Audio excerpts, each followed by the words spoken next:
반갑습니다. 최니채입니다. 오늘은 헤어지자는 말을 밥 먹듯이 하는 사람들에 대한 이야기예요. 보통의 경우에는 이 사람이랑 도저히 관계를 지속하기 어렵다, 이런 판단이 내려질 때 헤어지자라는 말을 하죠. 그런데 이걸 무기처럼 사용하는 사람들도 있어요. 도대체 이런 사람들은 무슨 심리일까? 덜 좋아해서 그런다. 자기 뜻대로 안 돼서 그런다. 이런 류의 말들이 주로 많이 나오죠. 이건 단순히 표면적으로 보면 그렇게 보일 수도 있겠지만 꼭 그런 이유만 존재하진 않는다고 봐요. 사실 상대방에게 애정도 깊고 좋아하는 마음이 큰데도 이별을 습관처럼 내뱉는 사람들이 있습니다. 남들이 보기엔 별일이 아닌데 어떤 심리적인 요인 때문에 헤어지자라는 말을 내뱉는 경우도 있다는 거죠. 그래서 오늘은 그런 차원에서 본다면 도대체 어떤 심리에서 이별 얘기를 꺼내는지 몇 가지 이유를 얘기해 보려고 합니다. 첫 번째는 불안감이 높은 경우에 헤어지자는 말을 자주 사용합니다. 일반적인 사람들보다 일상에서도 불안도가 자주 올라오는 사람들이 존재합니다.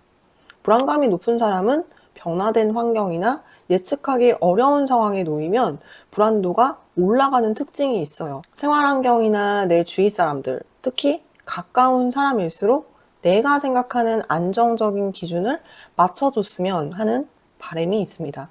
일상에서도 흔하게 발생할 수 있는 일들로도 스트레스에 취약한 편이고 사소한 대화에서도 의미를 과하게 부여한다든지 혹은 넘겨짚는다든지 상대의 말, 행동 하나하나에 불안감을 느끼는 유형이에요.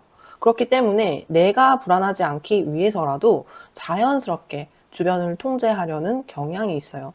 보통 통제라는 단어를 들으면 행동을 제한하거나 제약하는 걸 말하겠죠. 안 돼, 하지 마. 이런 명령과 관련된 모습을 상상하실 수 있는데 이것보다는 내 주변 사람들이 내가 생각한 기준 안에서 벗어나지 않고 행동해 주길 원한다. 이 정도가 더 어울리는 뜻일 것 같아요. 그러니까 한마디로 예측이 가능한 상황, 규칙적이고 반복적인 루틴 안에서 안정을 찾기 때문에 내 연인에게도 이러한 기준을 적용하는 것입니다. 그렇다면 불안도가 높은 사람이 연애를 할 때 예측이 가능한 상황은 어떤 걸까요? 예를 들자면 내 연인이 이 시간쯤이면 회사가 끝나고 이 시간쯤이면 연락이 오고 몇 시에 운동을 가고 언제쯤 잠들고 또 주중엔 언제 나와 만나서 데이트를 하고 이런 정해진 틀을 잘 지켜주는 걸 말하는 거예요. 그럼 예측이 불가능한 상황이라는 건 어떤 걸까요? 이 시간쯤이면 연락이 와야 하는데 갑자기 연락이 없다거나 만나기로 한 날 일어났다는 연락이 늦어진다거나 친구들을 만나러 갔는데 중간에 연락이 없다거나 이런 상황이 예측이 불가능한 상황이겠죠. 이때 급격히 불안도가 올라가게 됩니다. 평소에 연인이 연락이 잘 되는 편이고 생활 루틴이 규칙적인 사람임을 알고 있는데도 어쩌다 가끔 일어나는 일이어도 남들보다 더 민감하게 반응을 하게 돼요. 만나는 동안에 연락면에서 성실했던 사람이라면 잠시 연락이 안 되는 상황이어도 보통의 경우는 이렇게 생각을 하겠죠. 바쁜가 보다. 때 되면 연락이 오겠지. 이 정도로 생각을 하고 자신의 할 일을 하겠죠. 그런데 불안도가 높으신 분들은 일단 연락을 받을 때까지 다른 일에 집중을 하지 못합니다. 계속 핸드폰을 들었다 놨다 하게 되고 그 사이에 감정선 또한 급격히 짜증 상태가 돼버려요. 이제 이러한 상황들이 생기고 난 뒤에 연인의 연락이 와도 감정이 잘 진정이 되지가 않아요. 티를 내지 않으려고 해도 불안도가 이미 올라간 상태여서 어떻게든 불편한 표현이 나오게 됩니다. 부정적 감정에 압도가 된 상태이기 때문에 남들에게는 작고 사소한 사건도 이분들에게는 데미지가 크게 느껴지는 경험인 거예요. 그러다 보니까 내가 경험한 감정을 어떤 식으로든 상대방에게 투사를 하려고 합니다. 그런데 문제는 뭐냐면 이 상황 자체만 놓고 보는 게 아니라 확대하고 과장되게 해석을 하면서 다른 것들과도 연결을 시켜버린다는 거예요. 친구들이랑 얘기하다 보니까 연락이 늦어졌어. 연인이 이렇게 말을 하는 상황이었다면 이제 내가 싫어진 건가? 혹시 다른 이성과 있었던 건 아닐까? 이렇게 과장을 하고 일어나지도 않은 일을 상상해 버리는 거죠. 작은 트러블로 끝날 수 있었던 상황이 순식간에 큰 불이 돼버리는 거죠. 불안도가 높으신 분들은 이때가 고비인데 감정이 한번 폭주하게 되면 걷잡을 수 없이 커지는 경향이 있어요. 이제 이분들 특징 중에 또 중요한 게 뭐냐면 내 기준에서 이해가 안 가는 상대의 행동들을 이해하고 받아들이는 게 굉장히 어려워요. 좋아한다면 이렇게 해야 하는 거 아닌가? 이런 스스로의 기준이랑 끊임없이 충돌이 생겨납니다. 이때 상대가 안심시켜주는 말이나 행동이 보이지 않으면 감정이 더 극단에 치닫으면서 차라리 이럴 거면 헤어지자 라고 말을 해버리게 되는 거죠. 불안도가 올라가면 자기보호 메커니즘도 동시에 발동하게 되거든요. 내가 생각한 연애의 이상적인 모습에서 벗어난다면 차라리 지금 헤어지는 게 낫지. 앞으로 더 힘들 텐데. 이런 식으로 끝맺음을 하면서 자신을 보호하려는 성향이 강하게 나타납니다. 결국 불안감과 충동성이 동시에 발생하면서 헤어지자는 말이 습관적으로 나오게 되는 거죠. 그리고 두 번째는 내 연인의 주의를 끌기 위한 방법으로 헤어지자라는 말을 하게 됩니다. 내 뜻대로 연애가 풀리지 않을 때 다시 연인의 관심을 끌고자 사용되는 방법이기도 하죠. 아마 많은 분들이 보편적으로 알고 있는 이유일 것 같아요. 이 심리는 유아기 때 어린 아이들에게서 많이 볼 수 있는 모습인데 아이가 엄마의 관심을 얻기 위해서 일부러 이상한 소리를 낸다든지 잘 놀다가 장난감을 갑자기 집어 던져버린다든지 보통 관심을 얻고 싶을 때 행동의 결과는 생각하지 않고 과장된 행동을 하는 거랑 동일한 방식이에요. 내가 이렇게 이별을 고하면 상대가 나의 중요성을 알아차려 주겠지. 이제 여기까지밖에 생각을 하지 못하는 거죠. 전처럼 다시 열정을 보여주겠지 라는 마음으로 내뱉게 되는 심리인 겁니다. 진짜 헤어지게 되는 상황을 그려보고 하는 말은 아니라는 거죠. 결국에 이 심리는 나에게 다시 열정을 보여줘, 관심을 가져줘 라는 마음에서 비롯된 거죠. 처음 한 번이야 큰 자극제가 될 수는 있겠죠. 그런데 매 상황마다 이런 일이 습관적으로 반복된다면 어떨까요? 상대방은 관계 자체에 대해서 무기력감을 느끼게 됩니다. 예전에 유명한 실험이 하나 있었죠. 철장에 쥐를 가두고 전기 자극을 가하는데 처음에는 쥐가 전기를 피할 곳을 찾아서 뛰어다닙니다. 그런데 실험이 반복되고 피할 수 없다는 걸 알게 되면 쥐는 더 이상 뛰어다니지 않고 그 자리에서 그냥 전기 자극을 받아요. 심지어 철장 안에 전기가 흐르지 않는 물체를 넣어줬는데도 쥐는 그냥 계속해서 전기 자극을 받고 있었습니다. 그야말로 무기력한 상태가 돼버린 거죠. 이 쥐 실험과도 비슷해요. 계속해서 헤어짐을 무기처럼 사용한다면 무기력감이 생기면서 둘 사이의 관계 자체를 방치해버리게 됩니다. 나는 우리 관계가 다시 열정을 찾길 원했던 건데 되려 반대 결과가 나타나게 된 거죠. 이때는 내가 아무리 노력을 해도 헤어지자는 말을 하기 전으로 돌아가기가 상당히 어려워집니다. 마치 전기 실험을 당한 지처럼 둘의 관계는 점점 무기력해지고 시들어가는 거예요.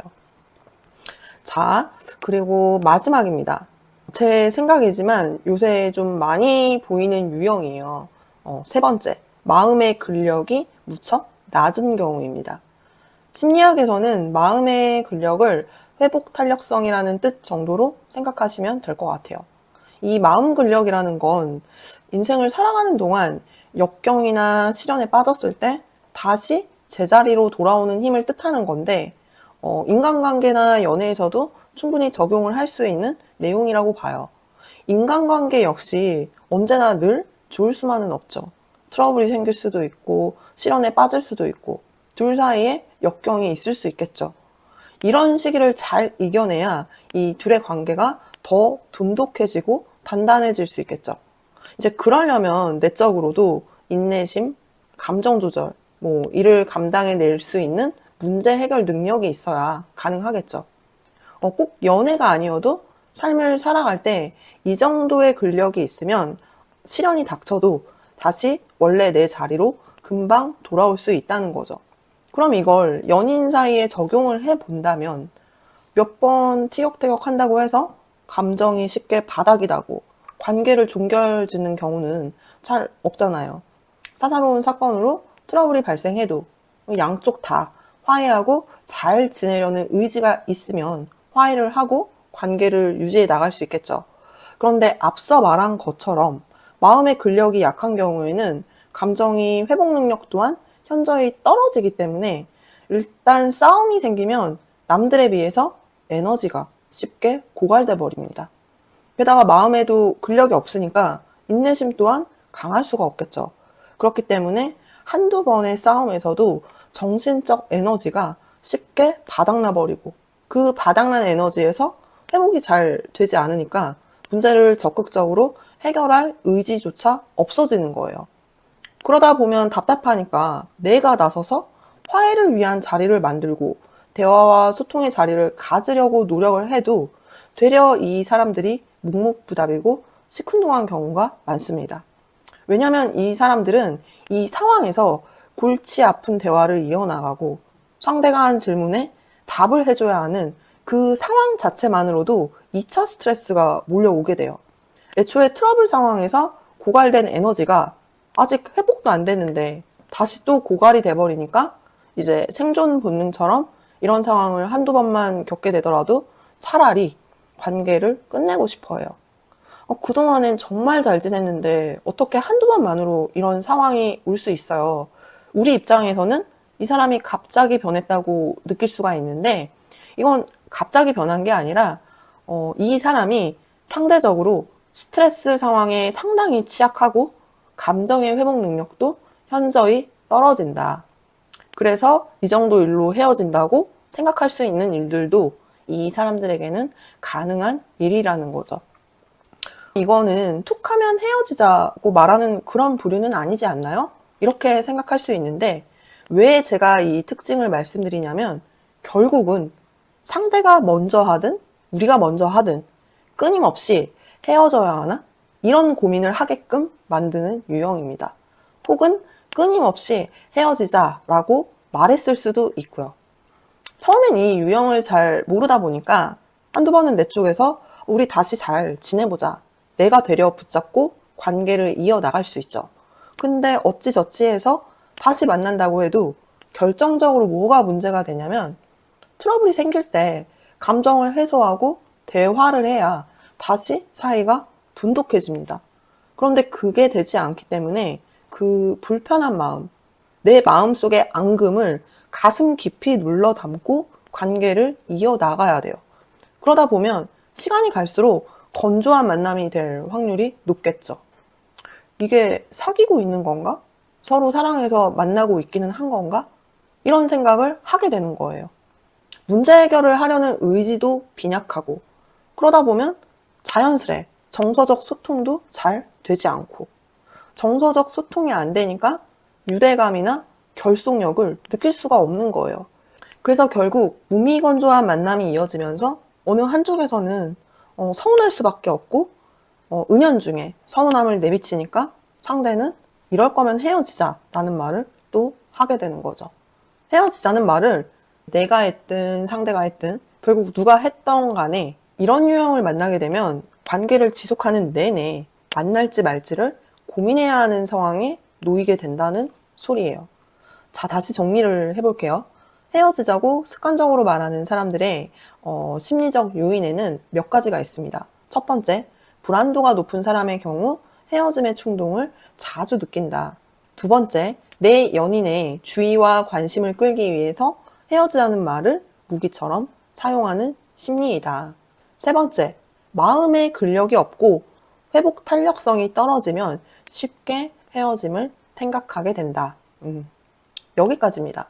모든 경우가 다 여기에 해당된다고 할 수는 없겠지만 우리가 생각을 해봤을 때 아직도 상대방이 애정이 커 보이는데 헤어지자고 습관적으로 말한다거나 혹은 별일이 아닌 것 같은데 헤어지자고 하는 사람들이 가질 수 있는 심리적 요인 3가지에 대해서 이야기를 해봤어요. 내가 만약에 이 케이스에 해당이 된다 혹은 내 연인이 이 케이스에 해당된다 라는 분들이 계시면 이런 심리가 적용될 수 있겠구나 정도로 생각해 주시면 될 것 같습니다. 자, 오늘도 영상 시청해주셔서 너무 감사드리고요. 다음에 더 좋은 컨텐츠로 찾아뵙겠습니다.